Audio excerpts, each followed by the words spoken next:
देश और दुनिया की तमाम छोटी और बड़ी खबरों के लिए हमारे चैनल को सब्सक्राइब करना न भूलें और बेल का बटन जरूर दबाएं।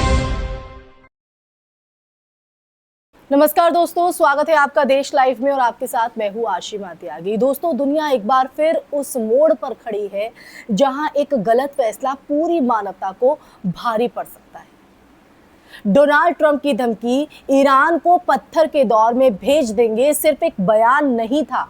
ट्रंप का सिर्फ बयान नहीं था, बल्कि ये उस तनाव का संकेत भी था जो अब खुली जंग की तरफ बढ़ता दिख रहा है। और इसी के जवाब में ईरान ने जो रुख अपनाया है उसने हालातों को और विस्फोटक बना दिया है। रिपोर्ट्स के मुताबिक ईरान ने तेल अवीव की दिशा में मिसाइलें दागने का दावा किया है, और जो सीधे सीधे इजराइल को चुनौती देने जैसा है। तो दोस्तों, क्या है ये पूरा माजरा, क्या है पूरा मामला, बताऊंगी मैं आपको। लेकिन उससे पहले आप लोगों से अपील, इंसाफ की आवाज को बुलंद करने के लिए और सच्ची पत्रकारिता के लिए हमारा यानी देश लाइव का सहयोग करें। साथ ही डिस्क्रिप्शन में दिए गए लिंक को ओपन कर ज्वाइन बटन दबाकर आप हमसे यानी देश लाइव से सीधा जुड़ सकते हैं दोस्तों। तो दोस्तों, वापस आज की चर्चा पर लौटते हैं और इस पूरे मसले को समझने की कोशिश करते हैं कि ट्रंप का ये जो बयान ऐसे वक्त में आया है, इसका मतलब क्या है, क्या इसके मायने हैं। तो दोस्तों, अगर इस पूरे घटनाक्रम को हम समझें, इसे जानें, तो ये सिर्फ बयानबाजी या सीमित सैन्य टकराव नहीं है।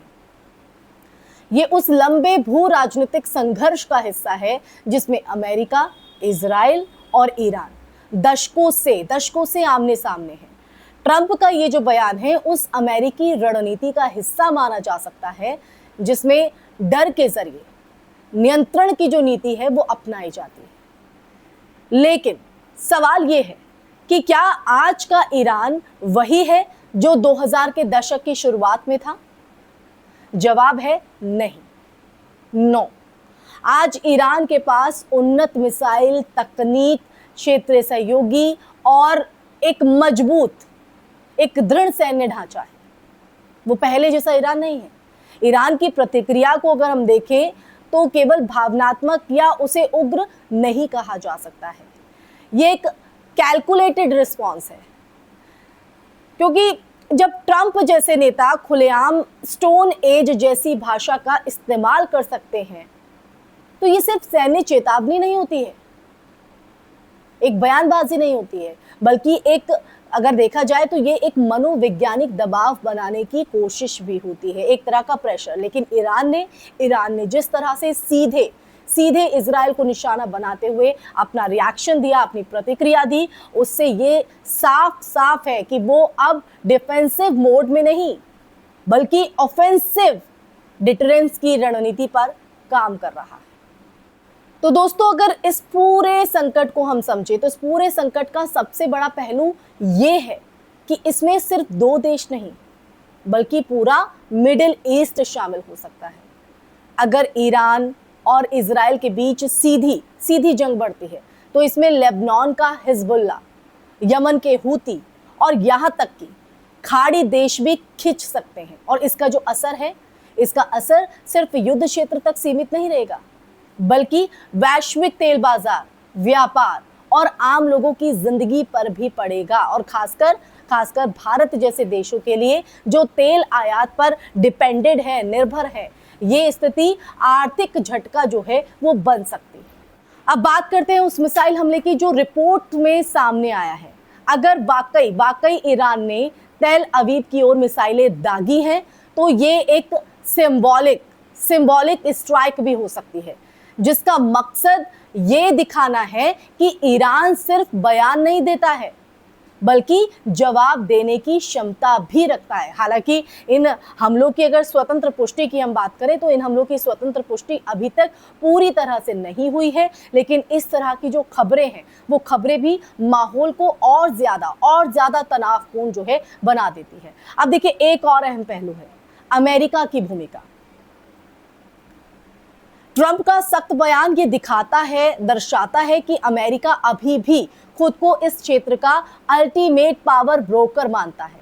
लेकिन हाल ही के सालों में खासकर अफगानिस्तान और इराक के अनुभवों के बाद अमेरिका के लिए सीधे युद्ध में कूदना आसान फैसला नहीं है, बिल्कुल भी इजी नहीं है। इसलिए वो अक्सर अपने सहयोगियों, खासतौर पर इजराइल के जरिए एक प्रेशर बनाता है, एक दबाव बनाता है। इजराइल की स्थिति भी कम जटिल नहीं है। वो खुद को एक ऐसे देश के रूप में देखता है दोस्तों, जो चारों तरफ दुश्मन से घिरा हुआ है। इसलिए इसकी जो रणनीति है हमेशा प्रिमिटिव स्ट्राइक की रही है। लेकिन अगर ईरान के साथ सीधी टक्कर पड़ती है तो ये इजराइल के लिए भी एक बड़ा जोखिम होगा, क्योंकि ईरान के पास अब ऐसी कैपेबिलिटीज हैं जो पहले नहीं थी, यानी पहले वाला ईरान नहीं। इस पूरे घटनाक्रम में सबसे खतरनाक चीज यही है, मिसकैलकुलेशन। एक छोटी सी गलती, एक छोटा सा गलत आकलन और ये टकराव एक फुल स्केल वॉर में बदल सकता है, क्योंकि ईरान पहले जैसा नहीं रहा। और आज के समय में जब दुनिया पहले ही आर्थिक अस्थिरता और राजनीतिक तनाव से जूझ रही है, एक और बड़ा युद्ध वैश्विक संकट को गहरा कर सकता है। तो दोस्तों, आज इसी स्थिति को हमें समझने की जरूरत है। इसीलिए ये जो मुद्दा है हम आपके बीच लेकर आए, पूरी सच्चाई के साथ ये जानकारी हमने आपको दी है। तो ईरान को हल्के में लिया जाना, ट्रंप का इस तरह से बयान देना, इसे सिर्फ बयानबाजी के तौर पर नहीं और इसे हल्के में बिल्कुल भी नहीं लिया जा सकता। तो अंत में दोस्तों यही कि ये समझना जरूरी है कि ये सिर्फ दो देशों की लड़ाई नहीं है, ये शक्ति, प्रभुत्व, अस्तित्व की लड़ाई है। और जहां हर पक्ष खुद को सही मानता है, लेकिन इतिहास गवाह है कि ऐसी लड़ाइयों में जीत किसी की नहीं होती, सिर्फ नुकसान होता है, सिर्फ हानि होती है, और सबसे ज्यादा आम लोगों का। तो आज सवाल ये नहीं है कि मिसाइल किसने पहले दागी या धमकी किसने दी है। असली चिंता ये है कि क्या दुनिया एक और बड़े युद्ध की तरफ बढ़ रही है, या फिर आखिरी वक्त पर कूटनीति इस आग को बुझा पाएगी। इसी सवाल के साथ इस चर्चा में फिलहाल के लिए बस इतना ही दोस्तों। ये चर्चा आपको कैसी लगी कमेंट बॉक्स में कमेंट करके जरूर अपनी राय साझा कीजिएगा। इस वीडियो को ज्यादा से ज्यादा शेयर कीजिएगा, हमारे चैनल देश लाइव को सब्सक्राइब कीजिएगा। फिर हाजिर होंगे ऐसी चर्चा लेकर, तब तक के लिए अपना ख्याल रखिए। जय हिंद, जय भारत, नमस्कार।